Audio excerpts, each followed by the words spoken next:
Bonjour et bienvenue dans cette nouvelle vidéo. La famille, c'est un nouvel échec. Un nouvel échec, et oui, pour le président ukrainien Zelensky. D'abord, son premier échec, ça concerne tout d'abord les pourparlers organisés aux côtés de la Turquie, dont Zelensky pensait jusqu'à la dernière minute, il n'est pas le seul, mais avec ses alliés européens, il pensait jusqu'à la dernière minute que Vladimir Poutine allait tout abandonner, allait abandonner ses affaires pour venir s'asseoir sur la même table de négociation avec Zelensky. Et fort malheureusement pour ces derniers et ses alliés, Poutine a refusé. Et qu'est-ce qu'il a fait pour infliger ces derniers de la honte? Il a choisi quelques-uns de ses capitaines pour rencontrer la délégation ukrainienne. Et ce ne sont pas, au fait, des personnes très importantes parmi les capitaines de, de Poutine, mais il a envoyé ses capitaines de second rang. Voilà. Et il s'est même pas cassé la tête pour au moins envoyer son ministre des Affaires étrangères, qui est connu et qui joue un rôle très important dans cette affaire de guerre entre l'Ukraine et la Russie. Alors, pendant cette négociation, donc, qui n'a abouti à rien du tout, parce que moi je vais vous dire, ça n'a abouti à rien du tout. Poutine, qui est en tout cas, qui a tous les pions pour manipuler, au fait, le président ukrainien et ses alliés européens. Et Poutine est en train de jouer bien ce rôle-là. Et il est en train de se moquer de Zelensky et ses alliés. Alors, pendant tout c'est pour parler aux côtés de la Turquie, les gens savaient que, en tout cas, rien n'allait sortir de concret pendant cette réunion, cette négociation. Parce que ce qui est sorti de concret pendant cette négociation, c'est seulement un échange de prisonniers. Selon les informations qui ont, en tout cas, sorti de la réunion, de la négociation, il y a eu un échange de 1000 prisonniers des deux côtés. Au fait, 2000 prisonniers. Ils vont faire un échange de 1000. Alors, le but de cette négociation aux côtés de la Turquie, parce que quand je vous dis que ça n'a abouti à rien, parce que le but de la négociation était un cessez-le-feu aux côtés de la Turquie. Et Poutine a dit net. Il a refusé. Et c'est ça qui fait très mal, en tout cas à l'Europe.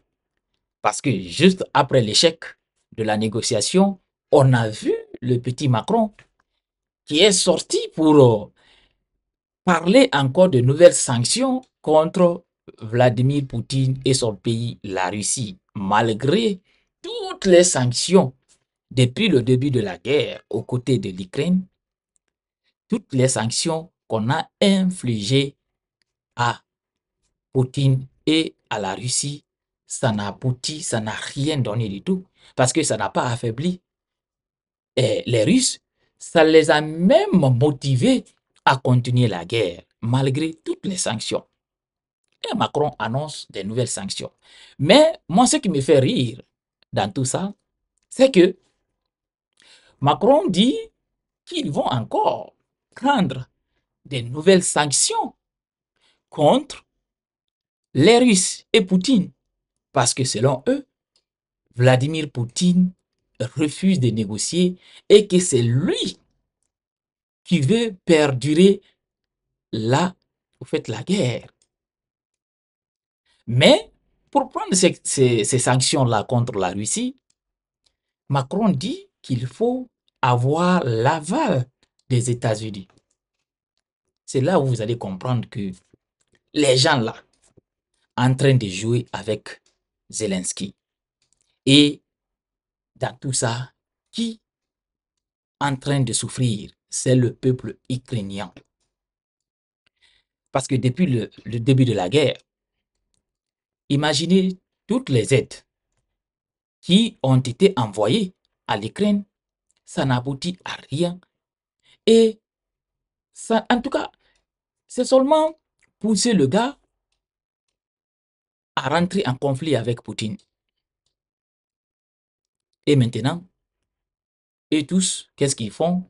S'il y a des bombardements, ils vont dire on sanctionne Poutine, on fait ça, et rien, en tout cas, ne se passe. Ils ont tous peur d'accompagner Zelensky dans sa folie. Et pendant les pourparlers aux côtés de la Turquie, on a appris que les négociations, et les Russes voulaient les territoires qu'ils ont déjà occupés, que Zelensky abandonne ces territoires. Mais ce dernier aussi a refusé. Et qu'est-ce qui s'est passé? Au fait, une seconde honte infligée à Zelensky, c'est que pendant que ils étaient aux côtés de la Turquie autour de la table de négociation, Poutine fait une nouvelle frappe. Et il fait une nouvelle frappe qui a fait encore des morts. Au moins, on dénombre 9 morts, 9 morts dans l'attaque d'un bus aux côtés de l'Ukraine. Alors, voici ce que je vous dis, c'est une nouvelle honte que Poutine vient d'infliger à Zelensky. Parce que imaginez, ils étaient tous aux côtés de la Turquie pour parler, et dès qu'il y a eu en fait, cet échec de pourparlers, Poutine frappe et ça pleure aux côtés de l'Ukraine. Et on a tous vu la sortie de Zelensky qui est en colère contre Poutine pour dire que c'est Poutine qui viole le cessez-le-feu aux côtés de son pays et que c'est Poutine qui ne veut pas du tout négocier. Alors c'est pour ça, vous voyez Macron en train de faire cette annonce de nouvelles sanctions en commun accord avec l'Amérique. Mais, et oui, mais, il y a des spécialistes qui se posent la question de savoir à quoi servent ces nouvelles sanctions contre la Russie. Parce que ça ne donne rien du tout. Ça ne donne rien du tout. Depuis qu'on a sanctionné la Russie au début de la guerre, jusqu'à aujourd'hui, Poutine en fait, continue sa guerre contre l'Ukraine. Alors, il faut vraiment se poser la question, à quoi servent des nouvelles sanctions? Moi, je vous dis, ça ne sert à rien du tout. Ça ne sert à rien du tout. Et on voit dans cette affaire que c'est Poutine qui contrôle tout. Et oui, c'est Poutine qui contrôle tout. Et s'il veut faire monter les gens, il les fait monter. S'il veut faire descendre les gens, il les fait descendre. Mais c'est lui qui a le contrôle. Et c'est lui seul. Poutine, je vous dis, hein, c'est pas avec les sanctions de l'Europe et des annonces de Macron que Poutine va arrêter cette guerre. Cette guerre, c'est Poutine seul qui peut l'arrêter et Zelensky. Et même pas Zelensky. Mais si Zelensky accepte, c'est pour ça que je vous dis avec Zelensky, si Zelensky accepte au fait des propositions de Poutine, alors on peut dire que la guerre va finir.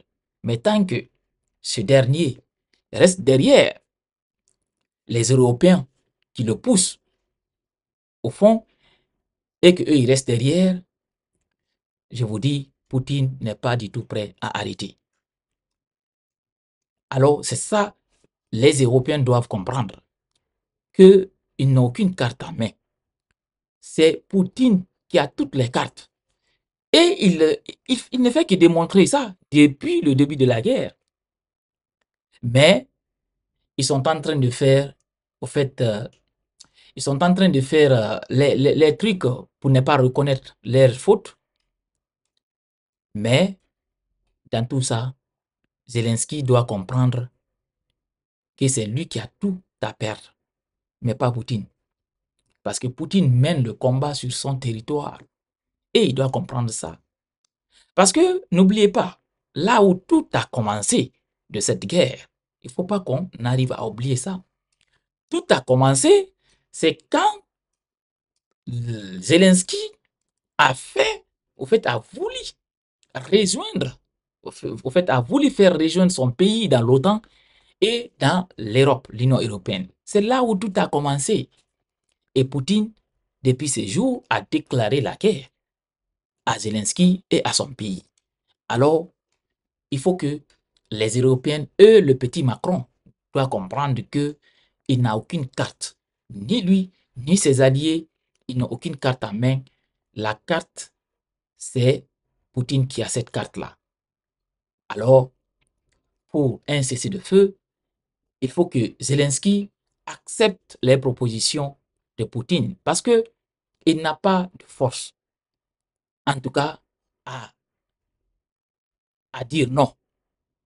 Et il n'a pas le choix. Parce que si les Européens et leurs alliés voulaient vraiment l'aider, sincèrement, cette guerre allait se terminer depuis longtemps. Mais on sait très très bien, c'est l'intérêt qui lie les hommes. Et il ne faut pas que Zelensky compte à Poutine. Et au fait, Zelensky compte à Donald Trump, je voulais dire. Il ne faut pas qu'il compte sur Donald Trump. Donald Trump, c'est un homme d'affaires. Donald Trump, il ne suit que son intérêt. Et Donald Trump n'est pas du tout prêt à entrer en conflit avec Poutine. Vous savez ça depuis son premier mandat. Vous savez ça. D'autres même ont dit qu'il a peur de Poutine. Mais c'est un monsieur qui sait ce qu'il veut. Il ne veut pas du tout rentrer en conflit avec Poutine. Il sait très très bien ça. Et tout son souhait, c'est d'éviter Poutine. Alors, il ne faut pas qu'il compte sur ces derniers. Alors, la famille, c'est ça, j'ai voulu partager avec vous cette mauvaise nouvelle pour Zelensky et cette nouvelle aussi mauvaise aux côtés de l'Ukraine après juste l'échec des pourparlers aux côtés de la Turquie, la Russie a frappé encore la ville de l'Ukraine et ça fait beaucoup de victimes. Alors, merci de partager la petite vidéo et si vous n'êtes pas encore abonné à la chaîne, merci de vous abonner et d'activer la cloche de notification pour ne rater aucune de nos prochaines vidéos. À très bientôt.